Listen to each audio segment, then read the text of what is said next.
Hello बच्चों। तो given question में हमें कहा गया है कि thermodynamically the most stable form of carbon is. तो यहाँ पे इस क्वेश्चन में हमें चार ऑप्शंस गिवन है, जैसे जो कि है डायमंड, ग्रेफाइट, फुलरीन्स और चारकोल। और हमें बताना है कि इन चारों में से सबसे ज्यादा यानी कि मोस्ट स्टेबल थर्मोडायनेमिकली कौन सी फॉर्म होगी कार्बन की। तो सबसे पहले हम बात करते हैं इस क्वेश्चन के की कॉन्सेप्ट के बारे में। और इस क्वेश्चन में हमारा की कॉन्सेप्ट हो जाएगा एलोट्रॉप्स ऑफ कार्बन। अब कोई एलिमेंट होते हैं, अगर वो element more than one form में एग्जिस्ट करता है तो वो सारी फॉर्म उस एलिमेंट की हो जाएंगी एलोट्रोप्स। अब हमें बताना है इस क्वेश्चन में कि कार्बन की सबसे ज्यादा मोस्ट स्टेबल यानी कि मोस्ट स्टेबल थर्मोडायनामिकली कौन सी फॉर्म होती है। तो सबसे पहले हम बात करते हैं कुछ कंडीशंस की, यानी कि कुछ रीजंस की।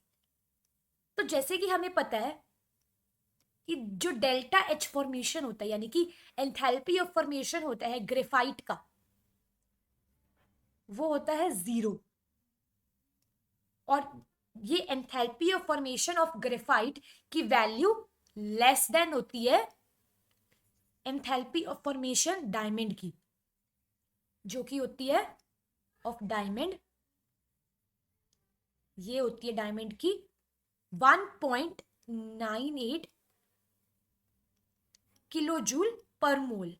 सिमिलरली जो फुलरीन्स होते हैं, फुलरीन्स फुलरीन्स की जो डेल्टा एच फॉर्मेशन की वैल्यू होती है सिमिलर, वो होती है 38.1 किलो जूल पर मोल।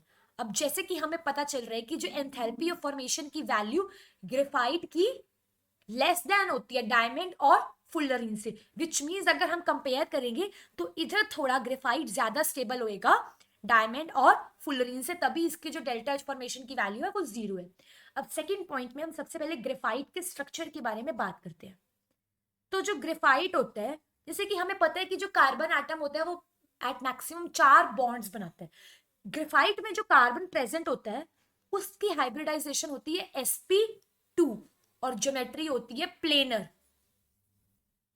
यहाँ पे ऐसे इसलिए होते हैं क्योंकि जो जैसे हमें पता है कि कार्बन 4 बॉन्ड्स बनाता है, लेकिन ग्रेफाइट के अंदर लेयर्ड स्ट्रक्चर प्रेजेंट होता है, लेयर्स में होता है सारा स्ट्रक्चर, यानी कि लेयर्ड स्ट्रक्चर होता है। और उस एक लेयर में बन रही होती है हेक्सागनल रिंग्स, यानी कि अंदर इसके लेयर्स में होती है हेक्सागनल रिंग्स। अब जैसे कि हमें पता है कि कार्बन 4 बॉन्ड्स बनाते हैं और इधर ग्रेफाइट में कार्बन बनाएगा 3 सिग्मा बॉन्ड्स। अब जैसे कि ये 3 सिग्मा बॉन्ड्स बना चुके हैं, लेकिन स्टिल इसका एक वैलेंस इलेक्ट्रॉन यानी कि फोर्थ वैलेंस इलेक्ट्रॉन, हम ऐसे कह सकते हैं कि फोर्थ वैलेंस इलेक्ट्रॉन जो होएगा वो फ्री होएगा मूव करने के लिए। फोर्थ वैलेंस इलेक्ट्रॉन जो होएगा वो मूवमेंट के लिए फ्री हो पाएगा, क्योंकि सिर्फ कार्बन के 3 इलेक्ट्रॉन ही सिग्मा बॉन्ड बना पा रहे हैं। जो लास्ट फोर्थ इलेक्ट्रॉन है वो मूवमेंट के लिए फ्री है, वो किसी बॉन्ड में नहीं बन रहा है, यानी कि वो कोई बॉन्ड फॉर्मेशन नहीं कर रहे हैं। सिर्फ कार्बन के 3 ही सिग्मा बॉन्ड्स बन रहे हैं, टोटल वैसे 4 बॉन्ड्स बन सकते हैं कार्बन में, लेकिन अब 3 बन रहा है, यानी कि जो फोर्थ बैलेंस इलेक्ट्रॉन होएगा वो फ्रीली मूव कर पाएगा। यानी कि हम कह सकते हैं कि जो फोर्थ इलेक्ट्रॉन होएगा, ये फोर्थ बैलेंस इलेक्ट्रॉन होएगा, उसका डीलोकलाइजेशन हो पाएगा रिंग्स में।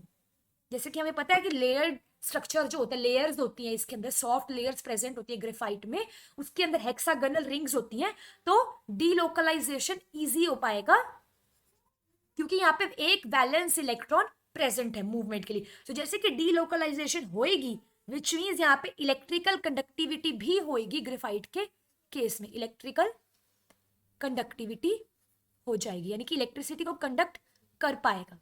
विच मीन्स अब जैसे कि डीलोकलाइजेशन हो रही है, इसका मतलब होएगा कि यहाँ पे इसकी थर्मल स्टेबिलिटी ज्यादा होगी ग्रेफाइट की। ये एड अप करेगा, डीलोकलाइजेशन का पॉइंट एड अप करेगा ग्रेफाइट की थर्मल स्टेबिलिटी को, क्योंकि जैसे हमें पता है कि कार्बन 4 बॉन्ड्स बनाता है, यहाँ पे हाइब्रिडाइजेशन है कार्बन की sp2 प्लेनर ज्योमेट्री, यानी कि लेयर्ड स्ट्रक्चर जहाँ पे हेक्सागोनल रिंग्स प्रेजेंट होंगी। तो 3 बॉन्ड्स तो बना चुके हैं, लेकिन fourth valence electron freely move कर पाएगा, विच मीन्स यहाँ पे डीलोकलाइजेशन हो पाएगी, जिस कारण इलेक्ट्रिसिटी को ये कंडक्ट कर पाएगा। अब हम एक बार बात करते हैं डायमंड के बारे में। अब जो डायमंड होता है ये बहुत ज्यादा रिजिड स्ट्रक्चर होता है। डायमंड जो होता है ये रिजिड स्ट्रक्चर होता है, रिजिड कोवलेंट स्ट्रक्चर भी कह सकते हैं।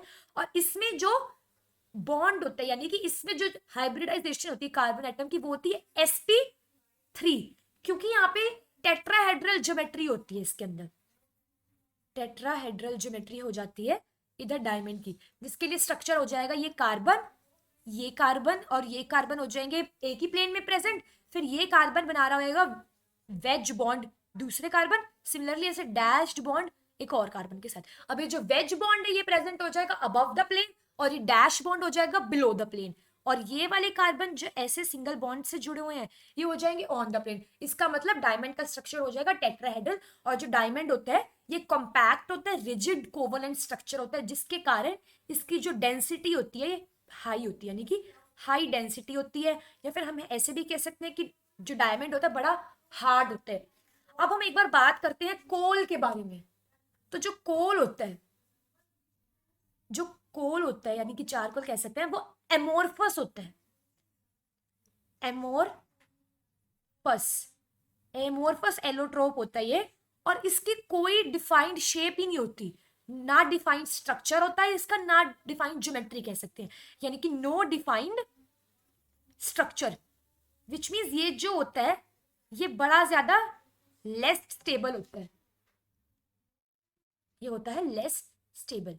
तो ये थे सारे एलोट्रोप्स कार्बन के। तो इनमें से जो ग्रेफाइट होता है, जैसे कि हमें पता है कि जो डेल्टा एच फॉर्मेशन की वैल्यू होती है उसकी 0 होती है और लेस देन होती है डायमंड और फुलरिन की एंथैल्पी ऑफ फॉर्मेशन की वैल्यू से, विच मीन्स ग्रेफाइट थोड़ा स्टेबल है।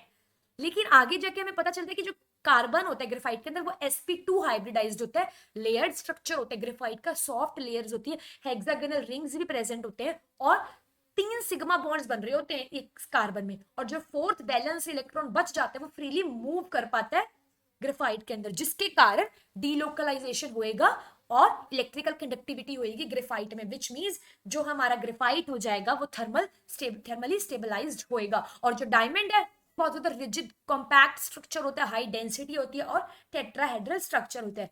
और ये कोल या चारकोल कह सकते हैं लेस स्टेबल होता है because of the amorphous allotrope और डिफाइंड स्ट्रक्चर इसका नहीं होता। तो हमें क्वेश्चन में पूछा गया था कि thermodynamically the most stable form of carbon is, तो इसका आंसर हो जाएगा graphite, option B. Now I hope you all understood this question. All the best.